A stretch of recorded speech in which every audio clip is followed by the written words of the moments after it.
I have no objection to anyone's sex life as long as they don't practice it on the street and frighten the horses. Hello, good evening, and welcome to a new episode of Arguably the Reading Quest. I am Nishant. So, in this video, I'm going to talk about some of the greatest, wittiest English writers of all time. I have been asked by one of my audience to do a video on the same, and this idea appeared very ingenious to me. What English writers I have chosen will be revealed in the due course of time. We will also see that, what is wit? Why should we read witty writers? And what is the use of, uh, reading satire, wit, and humor? You see, uh, wit is a kind of uh, biting or insightful kind of humor. It includes sharp comebacks, clever banter, and dry one liner jokes. It is often cynical or insulting sometimes. But the purpose of wit is to uh, say something cleverly that on first instance goes above our head, and it's like a ticking time bomb that explodes the very next second later. I have always asked my student that if you cannot read a longer work, it's always advisable to start reading quotes. And there's nothing better than reading quotes by writers who are masters of antithesis, oxymoron, and paradox, who are very witty and flippant in their writing. Sometimes they're very scathingly humorous. Sometimes they're very scathingly ironical. Sometimes they are irreverent. Sometimes they employ, generous use of pun and oxymorons. So, reading witty writers will give you a feel and the felicity of language, and that will give you an edge over other people when it comes to understanding of the language in its nuances. So it provides you nuances, it provides you way of looking, it provides you a feel of language. So when it comes to witty writers, a name that all of us will unanimously agree is none other than Oscar Wilde. He was considered a legend in his own lifetime. And he says that I'm so clever that sometimes I don't understand a single word of what I'm saying. And you see how he attacks nonconformity. You will always be fond of me. I represent to you all the sins you never had the courage to commit, says Oscar Wilde in the picture of Dorian Gray. And then he attacks the false dichotomy of black and white logic, the way society sees a person in either black or white, by saying that every saint has a past and every sinner has a future. And then he attacks fundamentalism of all kind by saying that a thing is not necessarily true because a man dies for it. You see, this is particularly true for all kind of fundamentalism, including nationalism, communism, fascism, racism, sexism, everything. Then you see the beautiful use of antithesis by Oscar Wilde. He says that those who find ugly meanings in beautiful things are corrupt without being charming. This is their fault. Those who find beautiful meanings in beautiful things are the cultivated, for there is hope. They are the elect to whom beautiful things mean only beauty. There is no such thing as a moral or an immoral book. Books are well written or badly written, that is all. And you see how he, you know, uh, discards sentimentalism, how anti sentimentalism he is. I don't want to be at the mercy of my emotions. I want to use them, to enjoy them, and to dominate them. And you see again when he praises the feminine, at the same time he places a limitation on the feminine. All women become like their mothers. All women become like their mothers. That is their tragedy. No man does, and that is his. And what Oscar Wilde would say on the heavier question of marriage, that was a seemingly heavier revealed thing in the Victorian era. So such a flippant take on marriage, I have never, never read such a flippant take on marriage. Never marry at all, Dorian. Men marry because they are tired and women because they are curious. And at the end, both are disappointed. A man's face is his autobiography, a woman's face is her work of fiction. I like men who have a future and women who have a past. And you see, what a beautiful take on the paradox of the age of anxiety, that is the ours age of anxiety. We live in an age where unnecessary things are our only necessities. And this is again a scathing attack on the corporate culture. Only dull people are brilliant at breakfast. And I don't know how Plato will react. Plato, who famously says that know thyself, and then Alexander Pope, who says that know thyself and presume not God to scan the proper study of mankind is man. On knowing thyself, here is what Oscar Wilde has to say: only the shallow know themselves.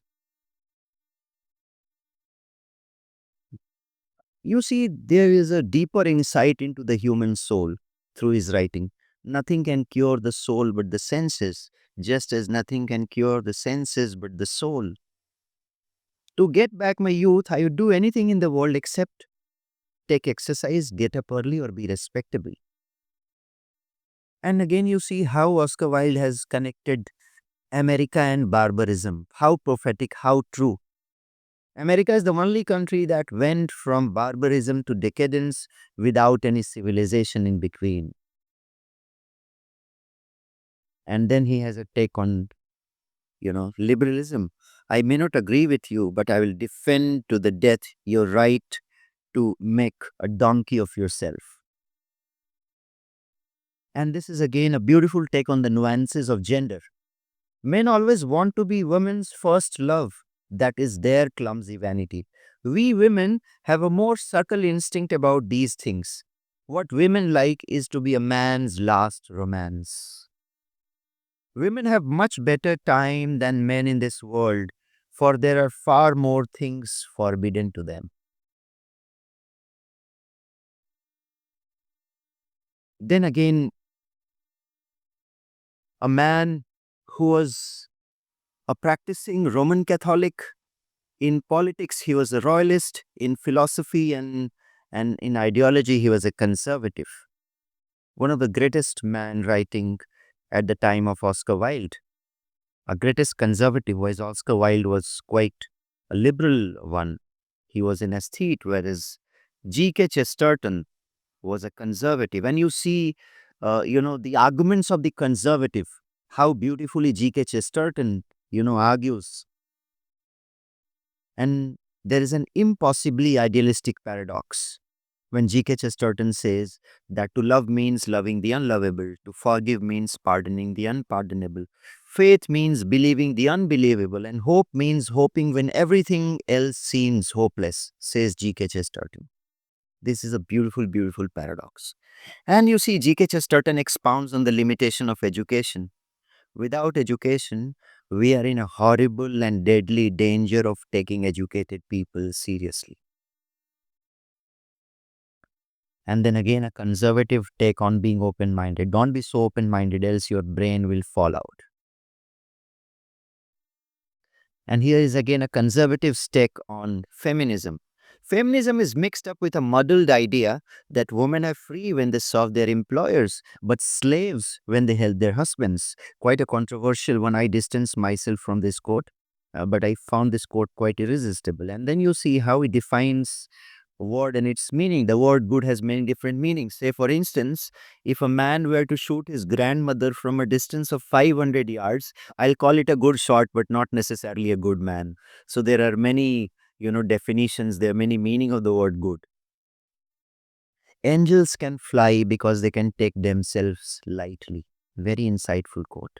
I again repeat, angels can fly because they can take themselves lightly. And then again, here is his brilliant and scathing attack on multitasking, the multitasking culture, that music with dinner is an insult both to the cook and the violinist. And then again, a conservative take on tolerance. Tolerance is a virtue of a man without convictions, he says. And then celebrating that which cannot be celebrated. Christmas is built upon, no wonder he was a Christian Catholic, a practicing Christian Catholic. Christmas is built upon a beautiful and intentional paradox that the birth of the homeless should be celebrated in every home. I find this quote immensely beautiful. And then again, a believer's take on atheism. The riddles of God are far more satisfying than the solutions of man. I again repeat, the riddles of God are far more satisfying than the solutions of man. And then this is one quote on companionship and loneliness that I rate over and above any other quote that I have read so far. Here we go. There are no words to express the abyss between isolation and having one ally. It may be conceded to the mathematician that 2 plus 2 is 4, but 2 is not 2 times 1. 2 is 2000 times 1. And here is his take on greed, G.K. Chesterton's iconic take. Among the rich, you'll never find a really generous man, even by accident. They may give their money away, but they will never give themselves away. They are egoistic, secretive, dry as bones. To be smart enough to get all that money, you must be dull enough to want it. And then here's a Catholic's take on science, because that was the age of reason, and all the older certainties were melting away, and many greatest development of science, from Ernst Schrödinger's to Heisenberg's uncertainty principle to Einstein theory of relativity, that even the absolute concept of space and time were lost and dissolved. So here is what G.K. Chesterton has to say, that science must not impose any philosophy any more than the telephone must tell us what to say. And then again, Americans take on America and barbarism. So you see Oscar Wilde take on America, that America was the only country that passed from barbarism to decadence without any civilization. Here comes Mark Twain, one of the greatest humorists and satirists. God created war so that Americans would learn geography. How prophetic. I did not attend his funeral, but I sent a nice letter saying I approved of it. Clothes make man. Naked people have little or no influence on the society. I again repeat, clothes make the man. Naked people have little or no influence on the society. If you pick up a starving dog and make him prosperous, he will not bite you. That is the principal difference between a dog and a man. And then I am reading a relatively longer quote, a satirical take, a scathingly ironical take on the idea that man is a reasoning animal, full of antithesis, oxymoron, paradox, and presenting what ideologies and religion have done to the world at large. So, this is a slightly larger quote. Please read, and the quote is already displayed at my computer screen. You can see here. Man is the reasoning animal, such is the claim. I think it is open to dispute. Indeed, my experiments have proven to me that he is the unreasoning animal. In truth, man is incurably foolish. Simple things which other animal easily learn, he is incapable of learning. Among my experiments was this. In an hour, I taught a cat and dog to be friends. I put them in a cage. In another hour, I taught them to be friends with rabbit. In the course of 2 days, I was able to add a fox, a goose, a squirrel, and some dove. Finally, a monkey. They lived together in peace, even affectionately. Next, in another cage, I confined an Irish Catholic. And as soon as he seemed tame, I added a Scotch Presbyterian. Next, a Turkish man from Constantinople, a Greek Christian from Crete, an Armenian, a Methodist, a Buddhist from China, and a Brahmin from Banaras. I am not writing that. Brahmin from Banaras is mentioned by, Mark Twain. Finally, a Salvation Army colonel from Wapping. Then I stayed away from 2 whole days. When I came back to note the results, the cage of higher animals was all right, but in the other there was but a chaos of gory odds and ends of turbans and fezzes and plates and bones and flesh, not a specimen left alive. These reasoning animals had disagreed on a theological detail and carried the matter to a higher court. And you see, on stupidity, it's better to keep your mouth shut and appear stupid rather than open it and remove all the doubts, says Mark Twain. And then again he adds that no amount of evidence will ever persuade an idiot, one of my most favorite quote of all times. And then his take on politicians, that politicians and diapers must be changed often and for the same reason. Now, one man who was both a Nobel Prize winner in literature and an Oscar winner, the greatest writer from Ireland, he was none other than George Bernard Shaw. And he says, never wrestle with pigs. You both get dirty and the pig likes it. Then there was, fabled conversation between George Bernard Shaw and Winston Churchill, who was again himself a master of English language. So George Bernard Shaw writes to Winston Churchill that I'm enclosing 2 tickets to the first night of my new play. Bring a girlfriend if you have any. Bring a girlfriend if you have any. Now Winston Churchill replies, I cannot possibly attend the first play. Will attend the second one if you have any.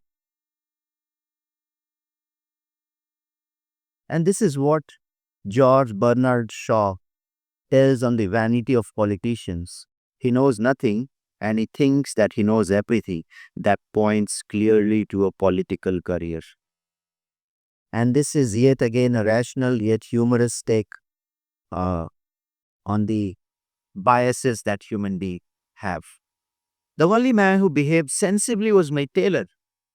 He took my measure afresh every time he saw me, while all the rest went on with their old measurements and expected them to fit me.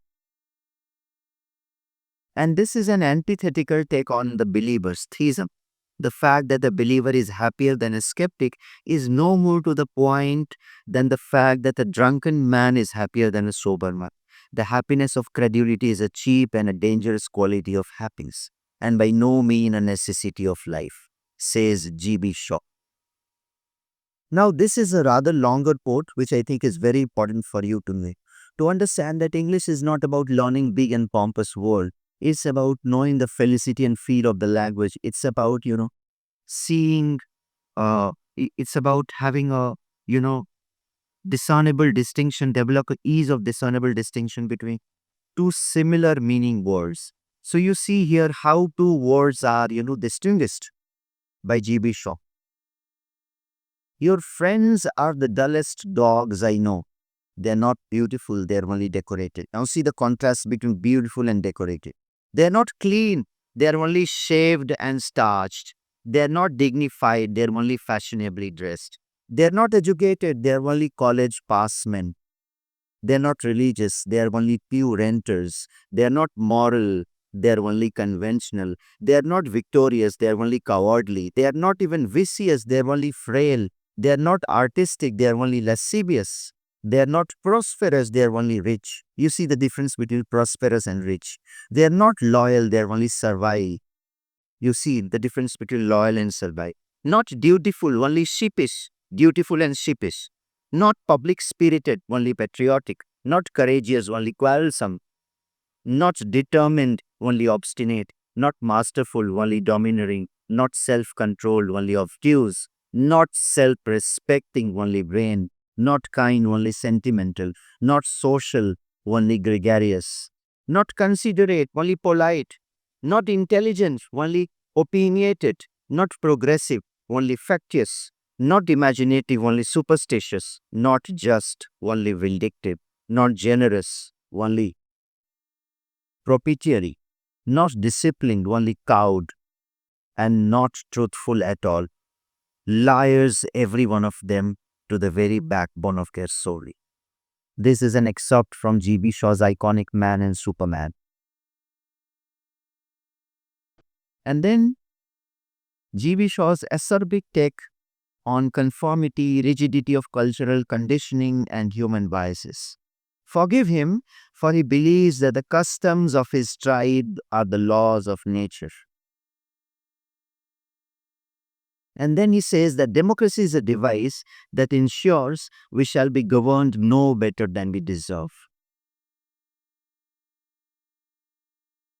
And then a man who was one of the greatest philosophers, one of the most brilliant mind of 20th century, he taught mathematics at Cambridge University, Trinity, wrote volumes of books on philosophy and has been awarded the Nobel Prize in Literature. Yes, we are talking about none other than Bertrand Russell. So here is a philosopher's take on rationality. Russell was so witty, so humorous. I would never die for my beliefs because they might be wrong. And here is his take on the stupidity and human bias. A stupid man's report of what a clever man says can never be accurate because he unconsciously translates what he hears into something he can understand. And here is his take on fanaticism. That one of the symptoms of an approaching nervous breakdown is the belief that one's work is terribly important. And here is a sarcastic take on anthropocentrism by Bertrand Russell, that it has been said that man is a rational animal. All my life I have been searching for evidences which could support this. And here is his take on ad populum, a logical fallacy that he is, attacking. Ad populum is a belief that if an idea is popular, it is also valid. However, logic says that popularity of an idea is not a validation of its veracity. So here is what Russell says. The fact that an opinion has been widely held is no evidence whatever that it is not utterly absurd. Indeed, in view of the silliness of the majority of mankind, a widespread belief is more likely to be foolish than sensible. And even if 50 million people believe in a foolish idea, that still remains a foolish idea. To which Epictetus, an ancient philosopher of Rome, replies that an opinion of 10,000 men doesn't matter if none of them knows anything about the subject. A biting take on ad populum. And here is what Russell's take on believers. The infliction of cruelty with a good conscience is a delight to the moralist, and that is why they invented hell. You see this beautiful. The infliction of cruelty with a good conscience is a delight to the moralist, and that is why they invented hell. And then again on rationality, he says that not to be absolutely certain is one of the essential things in rationality. And then what is wanted is not the will to believe, but the will to find out, which is the exact opposite. So this is a meticulous argument. And then on biases and how science impacted the society, Russell writes, sorry. Aristotle maintained that women have fewer teeth than men. Although he was twice married, it never occurred to him to verify this statement of his by examining his wife's mouth, says Bertrand Russell. So guys, I have covered 5 greatest, wittiest writers of their time, English writer. I have not covered any, translated work because I believe wit and humor are something that is lost in translation. So these are all English writers and you can read them firsthand in their own original language. Do tell me if I had missed out on some of the greatest writer of these literature. Of course, there are many wittiest writers in English, but of these literature. Happy reading, guys. If you've still not liked, shared, and subscribed the YouTube channel, arguably the Reading Quest, please do that.